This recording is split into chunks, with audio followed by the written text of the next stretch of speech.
2019. Thought I'd give a little update on my beta and how it's been over the last couple of years. About 2.5 years, I guess now. Now modifications I've done.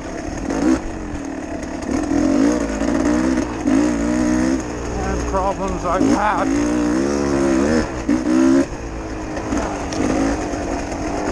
So far, I guess the only modifications I've done since the, looks like some horse landmines on the trail today. Oh yeah.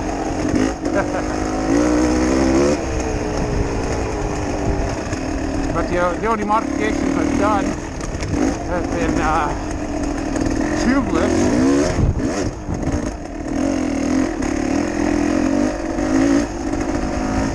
Keep an eye out for those horses. I have no idea what they are. They're probably out here today. But yeah, tubeless has been the only modifications I've really done here.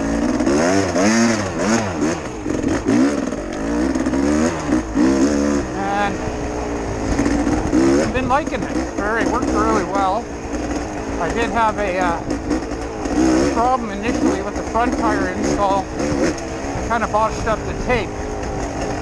Supposed to do 3 wraps now, and I guess I didn't overlap it properly. Curled one of the edges, so had to take it off and just go back to the one. Just had to go back to the one wrap around. And so far it's working not too bad. Yeah, I think it's still got a little bit of leakage on it, but good enough to use, you know. And I did find out one important thing by messing that up was I had to ride the first day. About halfway through, I realized the tire went flat on the front.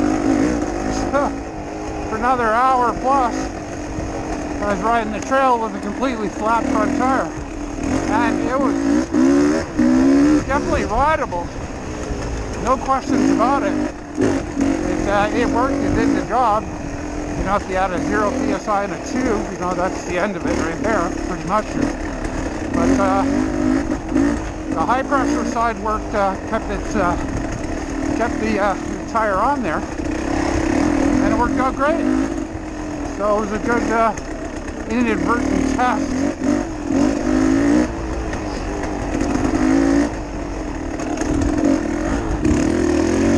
And what else? So that's it for modifications. I guess move on to problems here. The only problems I've had is my electrical start, the old man button in other words, stopped working. It became intermittent at first and then stopped working. So had to troubleshoot that, and what it turned out to be was the spade connector on the solenoid, which I can show you a picture of here.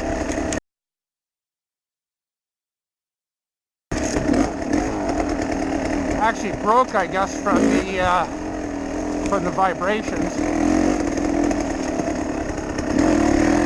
So that was an easy fix. Good thing for that.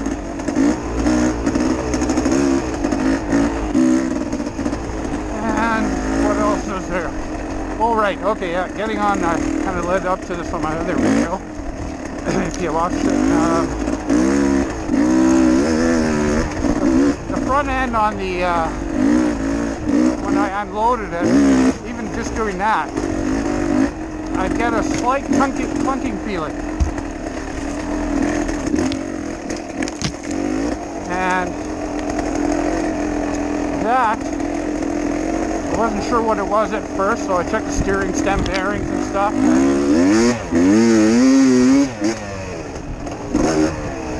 And it wasn't the steering stem, so I re-greased those, put it back together, all was good there. Perfectly dry in there.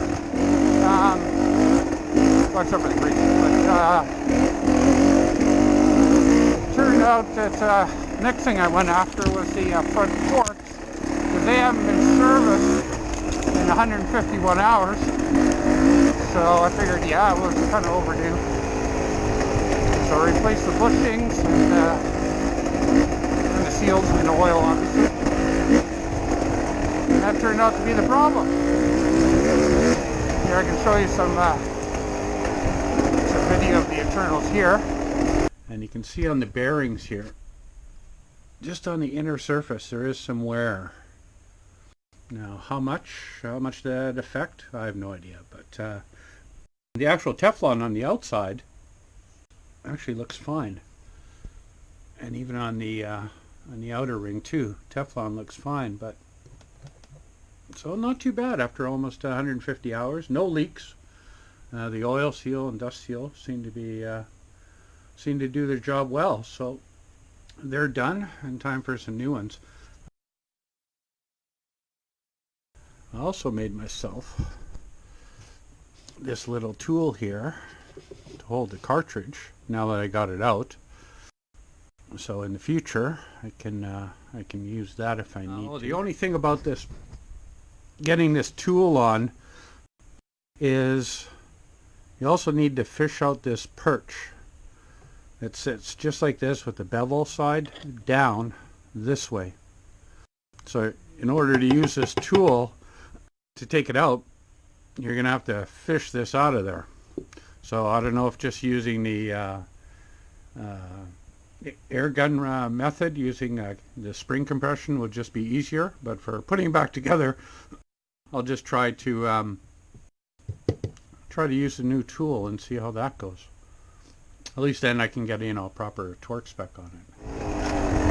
Yeah, so the fork rebuild went well. Solved the problem. No more talking. Forks feel great.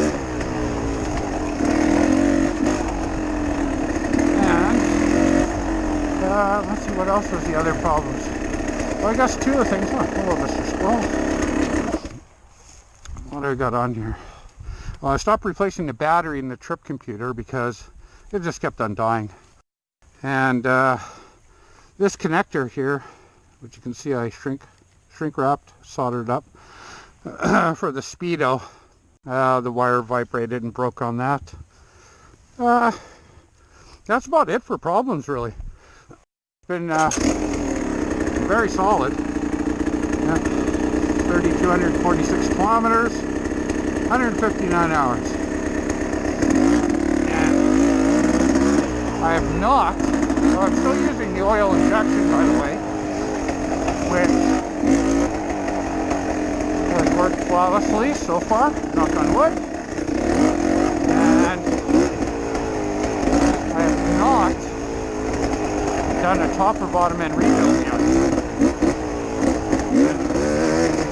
Kind of interestingly enough, just the other day, me and John we did a little fifth gear pull side by side on a straight on a fire road there, and yeah, the Beta was actually pulling away just a little bit, so you know, it's not down on power. It's doing well. He's got a lot less hours. He's had his top end rebuilt on that. On his 300 XC. So cars out here. So it was a good test. I mean, you know, there's a lot of difference there, rider weight, gearing, blah blah blah. But it just shows you, you know, it's definitely not really low on power or anything. We haven't lost a lot. 150 hours. So that's pretty good. You got to remember too that I'm mostly a single track rider here, so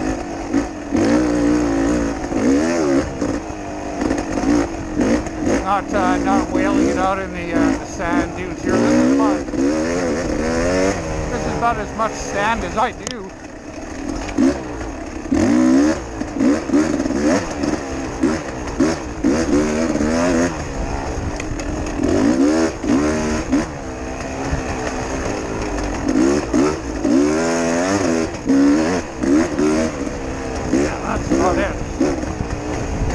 I gotta practice more on this stuff because yeah, I still suck. And then I did have at the very beginning of the year, the first cold ride, there was a little bit of drip from the know if you remember on the first review, and the top hose here on the thermostat down inside there, I did have a leak, and I fixed it by putting my own hose clamp on there.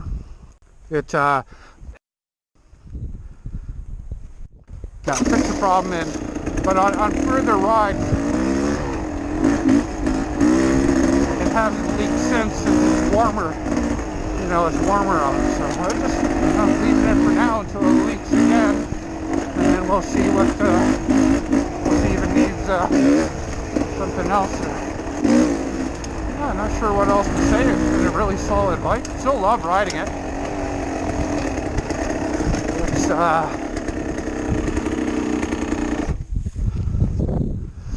no, it's been a great solid bike. Oh, Camelback's leaking. Oh, here's one thing. Yeah, because I got the aluminum pipe guard on it, you know, and I smack things. Instead of it denting the pipe, it ends up bending the pipe, so you can see there, it's like almost touching the frame. Every once in a while I gotta kind of bend it back out, but it's protected the pipe from dings for sure. But that's the trade-off. It moves the whole shape of the pipe and how it sits on there, and actually get a little bit of a exhaust leak on it. But you know, small price to pay for that, I guess.